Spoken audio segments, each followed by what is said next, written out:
You're charged with assault of a peace officer or judge as a second-degree felony. Range of punishment is anywhere from 2 to 20 years in prison and up to $10,000 fine. If you have a plea with the state, the court does not have to follow your plea. If for any reason the court does not follow your plea and gives you more than you bargained for, the fact that you entered a plea will not be used against you and you will be allowed to withdraw your plea. Right away, the judge is laying out the stakes, and they are serious. Assault of a peace officer is not a small charge, it's a second-degree felony, meaning the defendant could face anywhere from 2 to 20 years in prison. But notice what's happening here. The judge is carefully walking through the defendant's rights. Jury trial, cross-examination, the right to remain silent, these are constitutional protections. When someone accepts a plea, they're essentially trading the uncertainty of a trial for a negotiated outcome. The big question is this a smart legal move or a desperate gamble? Understand? Yes, ma'am. You have a right to jury trial, a right for you or your attorney to cross-examine and confront any witnesses. The state would call in the right to remain silent. By entering this plea, you're giving up those rights. Did you intend to give up those rights and enter into a plea in this case? Yes, ma'am. Counsel, has your client been able to provide you with any defenses? Yes, Your Honor. Do you believe she has a rational as well as a factual understanding of the charges against her? I do. Do you believe she is currently competent and was legally sane at the time of the offense? Yes, I do, Your Honor. Ms. Cortez, has anyone threatened you, coerced you, or placed you in fear to get you to enter this plea? No, ma'am. Anyone promised you anything other than the plea? No, ma'am. Are you satisfied with the way you've been represented? Yes, ma'am. If you're not a U.S. citizen, by entering this plea, you will be deported, denied naturalization, and re-entry. Did you understand? Yes, ma'am. Court will find that defendant has knowingly and voluntarily waived her right to jury trial. Did you review the plea bargain page with your attorney? Did you understand it? Yes, ma'am, I did. According to the plea, punishment is to be assessed at 5 years in the prison. There's a $1,000 fine to be probated.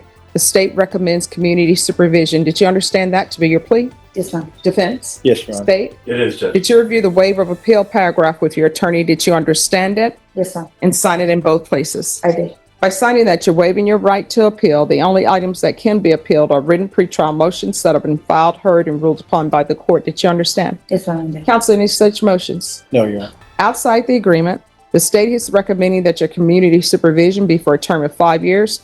There be 100 hours community service, restitution, no contact with Ingram Park, RT. Did you understand those are recommendations from the state, and the court does not have to follow those recommendations? Yes. Then to the offenses charged, how do you plead? Guilty, not guilty, or no contest? No contest. State any evidence. Judge, we have to say exhibit number 1 and all of its attachments. No objection. All right. And state, have you speaking to the complaint? Yes, Judge, we have. All right. You may be excused. All Thank you, Judge. right. Did you review the waiver and stipulations with your attorney? Did you understand it? And just like that, the court finds enough evidence to support a conviction. What's interesting here is that the case moves forward without live testimony, only written statements and police reports. That's pretty common in plea agreements because both sides already understand the likely outcome. But now we're entering the most unpredictable part of the hearing: sentencing. This is where the judge weighs everything: the crime, the criminal history, the personal circumstances, and decides what justice should actually look like. Sign it in all the appropriate places. Yes, sir. Again, did you understand you have a right to jury trial, a right for you or your attorney to cross-examine and confront any witnesses? The state would call in the right to remain silent. Yes, ma'am. Did you understand that today the state will be presenting evidence in the form of witnesses' statements and police reports? But most importantly, there will be no live testimony. Did you understand? Yes, ma'am, I did. Court will find that defendant has knowingly and voluntarily waived and consented to stipulation of testimony and stipulations. Court will accept into evidence states exhibits 1 and attachments, and the court will review the same. After reviewing states exhibits 1 and attachments, the court will find there is sufficient evidence to find you guilty, and the court will find you guilty. Are we proceeding with sentencing? Yes, Your Honor. Anything you wish to say on behalf of your client? Yes, Your Honor. My client has made some mistakes in her past, and it's reflected in the her criminal history, and it's also reflected in these charges. But since I've known her and I've met her at least 9 months ago, she's turned around a lot, and she has just had a newborn baby. She has 3 children, and she's a single mother. And I can see her doing all she can with the help of her family, raising these children and doing what she can to support them. Your Honor, I know it's outside the plea agreement. The agreement was for a 5-year we ask you to consider making it a 4-year term of supervision. Figured in that time, she'll either make it or not. And that's all I got. Okay. Well, I have a question for you. Yes, ma'am.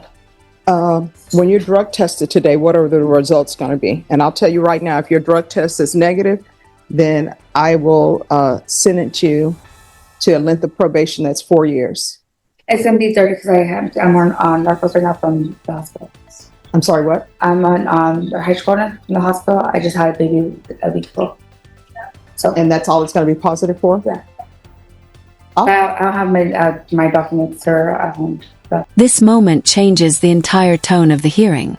The judge offers a chance at reduced probation 4 years instead of 5, but only if the drug test comes back clean. At first the defendant says it will only show hospital medication. But then the story shifts. Suddenly meth is mentioned. And now credibility becomes the issue. In court, explanations matter, but consistency matters even more. Once a judge starts doubting what they're hearing, the chances of getting leniency drop fast. I can go there to sit with the documents tomorrow if he wants. Oh, no, it will be a drug test today. Okay. But the 5 years will be fine. All right. So let's do a drug test today. How did you arrive at court today? Friday. Okay. Then she can get her drug test today, and I'll come back with the sentencing, and we'll let them know what medication she says she's going to be on, and there should be nothing else in her system. Okay. All right. Miss Abrams? Do I have to go to lunch? Oh, no. You won't have to pay for it. Miss Abrams, let's get her a drug test today. Now, let me ask you this before I send you for the drug tests. I don't want to do drug test on this. Why not? Huh? Why not? It's free. Just because I just do the 5 years. No. Let's do a drug test. Okay. Unless there's something you want to tell me before I send you to go do your drug test. Actually, yes. People have to defer For what? for methamphetamine. All right. So that's where we are. I got drug test and someone that mixed it or. No. Don't do this thing where somebody's mixing drugs for you. No. They told me something. There was one thing, and there was another. No. You're not taking meds. You're telling me. No, I am taking meds too. No, but here's the thing. You're telling me you just had a child, and she shouldn't be out partying with other people. She should be taking care of her child. So who is actually taking care of your child? I am. No. When you were out using drugs, where was your child? I met with my mom. All right, so But I am taking care of my kids. her mom is taking care of her children. No, I am. I have custody of them. They're at my apartment. Here's the thing. Just because you have custody of a child doesn't mean that you're taking care of your child. And if you're using drugs, you're not taking care of your child. With that in mind, Your Honor, we concede to the 5 years term of probation. All right. You sentence her today, accordingly. Mm-hmm. No problem.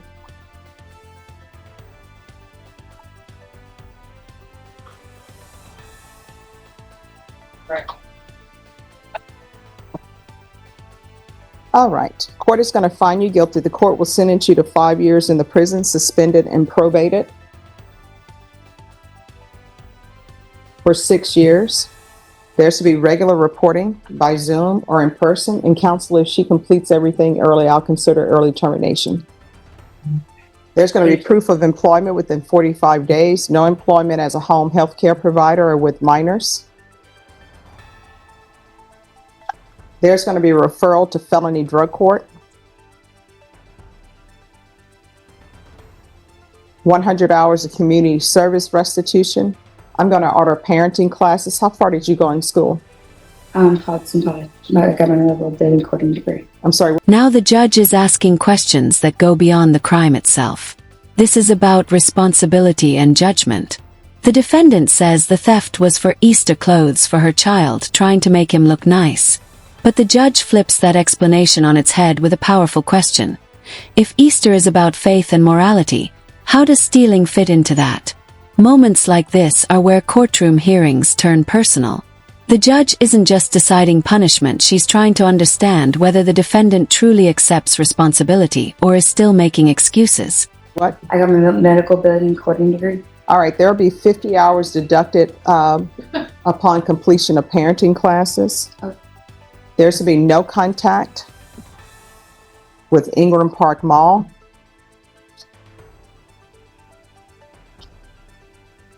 Ramon Ramos, Devani Vasquez.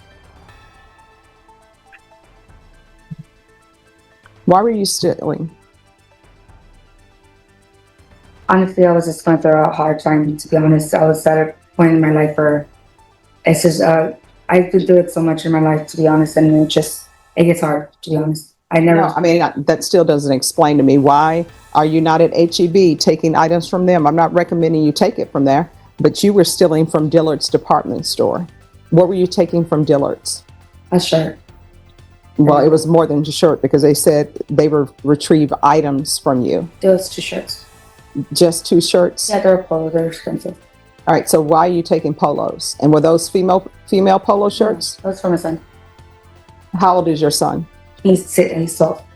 So why are you stealing polo shirts for? It was for Easter trying to look nice. I'm sorry, It what? was for Easter trying to look nice. I'm sorry, I can't understand. It was for Easter trying to make my son look nice. For Easter, so her son looks nice. It was around Easter time. All right, isn't Easter the celebration of Jesus Christ? Right? If So do you think Jesus weren't you stealing? No, Mom. And that's why I haven't. Ever since I was pregnant, I had really changed my heart and changed my mind. All right, is Child Protective Services involved in your life? No, Do you know if they're in her life? No, Your Honor, I do not. Because I will tell you right now, I have concerns because she has a child with her and she's going to test positive for meth. The felony theft course. Who stays with you? just me and myself. Well, who's with your children right now? My babysitter. My mom was sick this morning, so I can leave my kids with her. Well, my newborn. My kids are at school. All right. Somebody called over and have a caseworker come over so they can talk to her just for, they're not going to open the case. But you do need somebody to help you out. I don't need anybody to help me out. I've been really good for the past 9 months. You're telling me you're positive for meth. That's not being... Because someone took that in my drink, yes. I was around the wrong people. Mm-hmm. I was just went out for a drink there where it was at my friend's house, and that's it. That's the first time I hardly even go out. I don't go out at all. There's going to be the felony theft course. There's going to be a TAP evaluation in custody. Follow recommendations of TAP. There's going to be field visits 1 time per month until further notice. Probation, is there anything else? Go ahead and do What do you want to do with TAP evaluation in custody? Yes. What And do the you felony mean? drug court in custody counsel, that will be done this week because it's early in the I'm morning. going to jail. Yeah. But I have to go pick up my son. Okay. Like what? Is there anything else? Your Honor, when you said it's going to be this week, what, What does it mean? So I'm going to jail? Wednesday. and if... I'm going and to jail? Wait a minute, I'm trying to find that. Okay, so, My God. and then once the felony drug court is done, then I'm Please, just not mommy, there. please go home to my son. There's a Please, $1,000 fine and that will be probated. Please, Your Honor, And please. then You can drug this Probation. every week, and I promise you I will come out. probation, is there anything else? All right, did you review the document entitled Trial Court Certification of Defendant's Rights to Appeal with your attorney? Did you understand it and sign it? Because this is a plea bargain agreement, because I followed your plea bargain agreement, and because you waived your right to appeal, you do not have the court's permission to appeal. Because this is a felony conviction, you're not allowed to own or possess any weapons or ammunition. If you have a question over what a weapon or ammunition is, you'll need to speak to an attorney. All right, so Deputy... They just have me drug So- every week. I promise.